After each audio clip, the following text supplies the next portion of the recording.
The moment the door clicked shut behind me, I felt trapped in a life I didn't want, in a bed I didn't belong in. The soft rustle of Zoe's wedding gown as she moved across the room echoed in my ears like a haunting melody. She was beautiful. No, radiant. Standing there with her back turned to me, unpinning her veil with delicate fingers. Her happiness filled the room like perfume, subtle yet all-consuming. But inside me, a cold, heavy dread had taken root and was spreading fast. I should have been happy. Any man in my position would be. Zoe was kind, intelligent, everything a man was supposed to want in a wife. But the truth was, I wasn't happy. Not because of who Zoe was, but because of who I was, and the lie I had wrapped myself in so tightly, I could barely breathe. I glanced down at my hand, at the silver band that now sat snugly on my finger. It gleamed under the soft yellow lights of the hotel suite, a cold, metallic reminder of the life I had just promised to live, a life I knew I was never meant for. Each vow I'd spoken earlier that day felt like a betrayal, not just to Zoe, but to the man I truly loved, the man whose name I couldn't even whisper anymore. Are you okay? Zoe's voice broke through the fog of my thoughts. She turned to face me, her eyes wide with concern, her lips painted in the softest shade of pink. I hesitated for a second too long. Then I smiled. It was a kind of smile I perfected over the years, polished, reassuring, utterly empty. Yeah, I'm fine. I lied. She nodded, perhaps unconvinced but too polite, too hopeful to push further. She crossed the room and wrapped her arms around me, resting her head against my chest. I stiffened just a little and hated myself for it. She felt warm, real, and so undeserving of the half-love I was about to offer her. As she whispered about how happy she was, how lucky she felt, guilt wrapped itself around my throat like a noose. I nodded at all the right times, murmured back the right words, but inside, I was screaming. Tonight was supposed to be about us. About the beginning of something beautiful, the honeymoon phase, the start of forever. But all I could think about was him, the way his hand fit so effortlessly in mine, how his laughter lit up every room we walked into, how he looked at me like I was enough, even when I felt like nothing. I could still hear the echo of our last night together. We hadn't spoken much, just held each other tightly like two people trying to freeze time. I remember the tremble in his voice when he whispered, "Please, don't go through with it." And how I had said nothing, just kissed him one last time, tasting the salt of his tears, knowing I was about to shatter both of us. And now I was here with Zoe, in this honeymoon sweet dress in creams and golds, with champagne chilling in a bucket and rose petals on the bed. The silence around us was thick, swollen with expectations I had no strength to meet and truths I buried too deep to outrun. It was hard. God, it was so damning hard. And I didn't know how much longer I could keep pretending. I felt like I was suffocating in my own skin. The walls were closing in, the lies clawing at my throat. I couldn't do this. Not another fake smile. Not another performance. I excused myself from the small wedding after-party Zoe had insisted on throwing in our suite. She had laughed with her friends, her cheeks flushed from wine and excitement, while I sat stiff, mechanical, my heart somewhere else. "I just need a minute," I said too quickly, avoiding her eyes.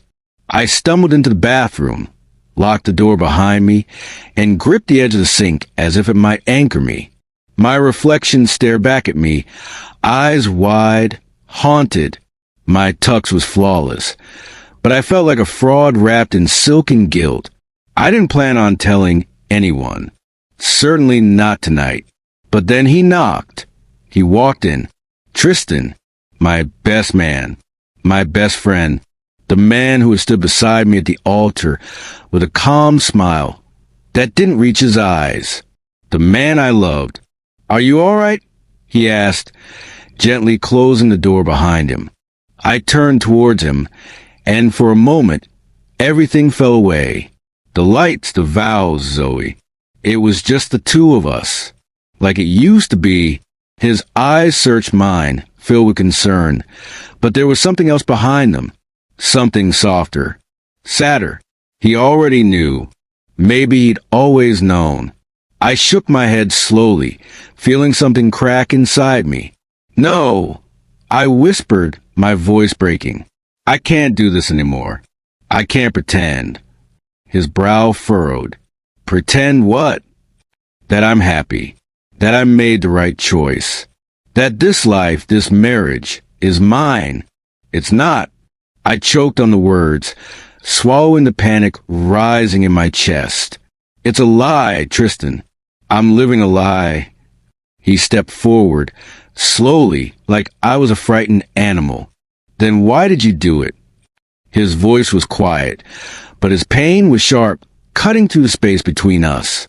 Because I was scared of disappointing everyone, of disappointing her, of admitting to myself that the only thing I've ever wanted is you. Silence settled over us.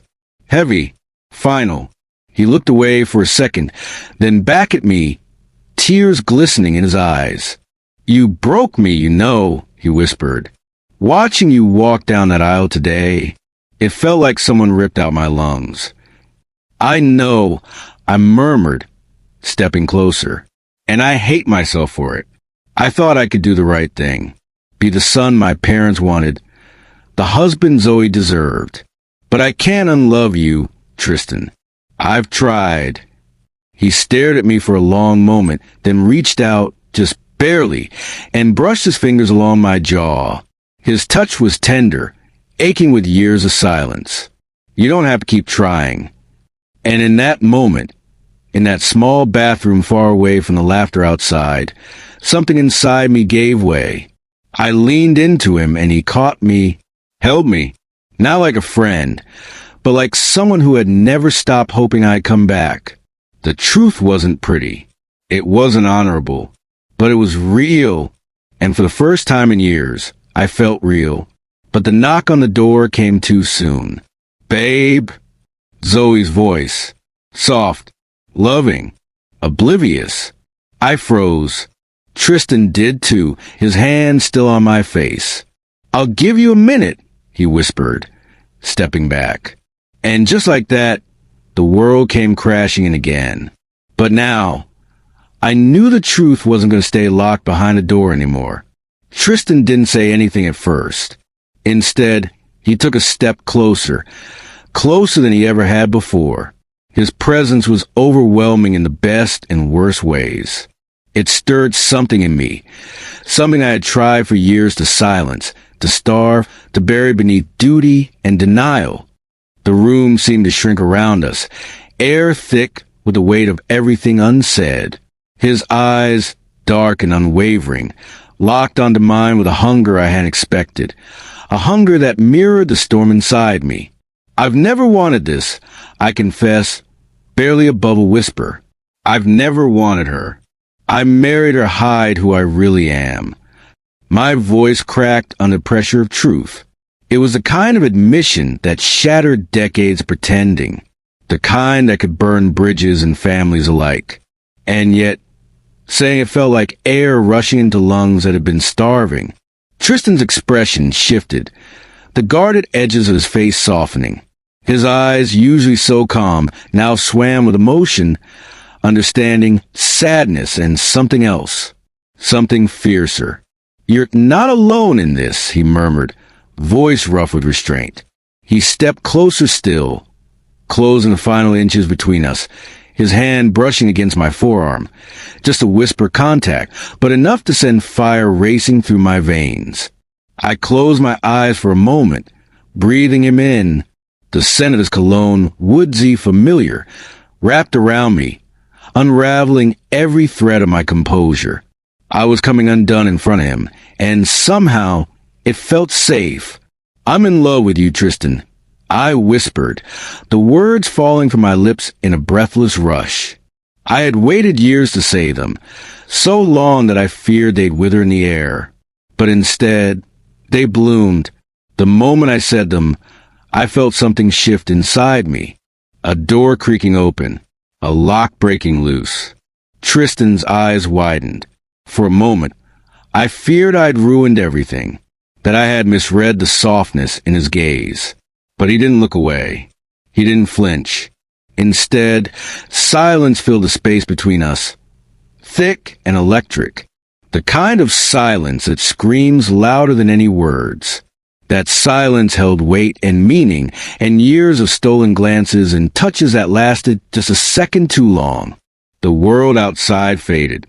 No rose petals, no champagne glasses clinking, no expectations. Just this moment.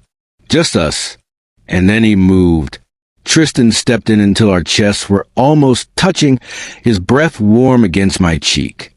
His fingers trailed slowly up my arm, igniting sparks beneath my skin, before resting gently on the back of my neck. "Say it again," he whispered, his voice barely controlled. "Please." I swallowed hard. My heart thundered. "I'm in love with you," I repeated, firmer this time, as though claiming something I had been denied too long. Tristan closed his eyes for a moment, as if absorbing those words, savoring them.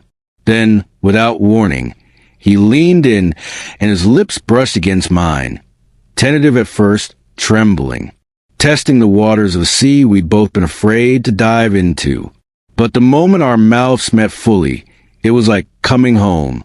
The kiss deepened quickly, fueled by years of repression, longing, and guilt. My hands tangled in his shirt, gripping him like he was the only real thing in a world made of lies. He held me with a desperation that made my knees weak, like he too had been waiting for this moment, scared it might never come. There was no choreography, no plan, just raw, aching need. But even in the intensity, there was tenderness. Every kiss felt like an apology. Every touch, a promise. Eventually, we broke apart, breathless. Foreheads resting together, eyes closed. "We can't stay in this moment," I murmured, the reality slowly trickling back in like cold air. "Zoe's waiting. This changes everything." Tristan's jaw clenched, but he nodded. "I know, but I'm not letting you go through this alone anymore. If you're going to burn it all down, I'll be right beside you." I opened my eyes, and for the first time in a long, long time, I felt free. Tristan's hand reached up slowly, as though he was giving me one last chance to stop him. But I didn't want to stop him. I wanted this. I needed this. His hand cupped my face, his thumb gently brushing across my cheek as his gaze lingered on my lips. In that moment, I didn't care about anything else. I didn't care about the consequences, the betrayal, or the risk. All that mattered was him. The moment his lips touched mine, everything else faded away. His kiss was slow, deliberate, as though he was savoring it, taking his time to make me feel every inch of the moment. It wasn't like any kiss I'd ever had before. It wasn't rushed. It wasn't forced. It was perfect. I kissed him back, desperate, my hands running up his chest, feeling the solid muscles beneath the fabric of his shirt. He groaned, pulling me closer, his arms wrapping around my waist as his tongue swept across my lips, demanding entry. I opened for him, and our tongues met, tangled together in a way that sent sparks to my entire body.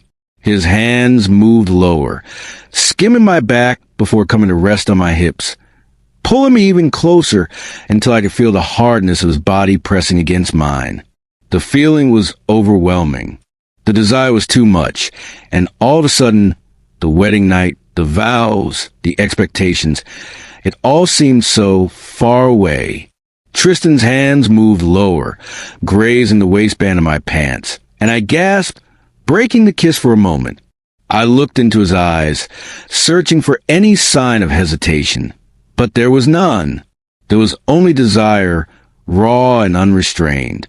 "Are you sure about this?" he whispered, his breath hot against my skin. I nodded, my words barely a whisper. Yes, I want you. I need you. Without another word, he undid the button of my pants, his fingers working quickly as he lowered them, my heart racing with anticipation. I couldn't believe this was happening. I couldn't believe he was happening. Tristan lifted me off the ground, his strength evident as he carried me to the bed. He set me down gently, but there was nothing gentle about the way he kissed me again. It was fierce, desperate, as though he couldn't wait another second. He pulled back for just a moment, his eyes searching mine. "I've wanted you for so long," he confessed, his voice ragged with lust. "And now you're mine." As Tristan made love to me, something inside me shifted. The moment was too intense, too beautiful to be a mistake. For the first time in my life, I felt alive. His touch, his words, everything about him made me forget the lie I'd been living. I had married Zoe to please everyone else. But with Tristan, I wasn't pretending. I wasn't hiding. I was exactly where I was meant to be. The thought hit me like a tidal wave. I didn't just want him physically. I wanted him in every way. I wanted to be with him. Forever. But as we lay together, after the storm had passed, reality began to sink in. There were consequences to this. My marriage, my family, what we'd just done could ruin everything. When I woke up, Tristan was already gone.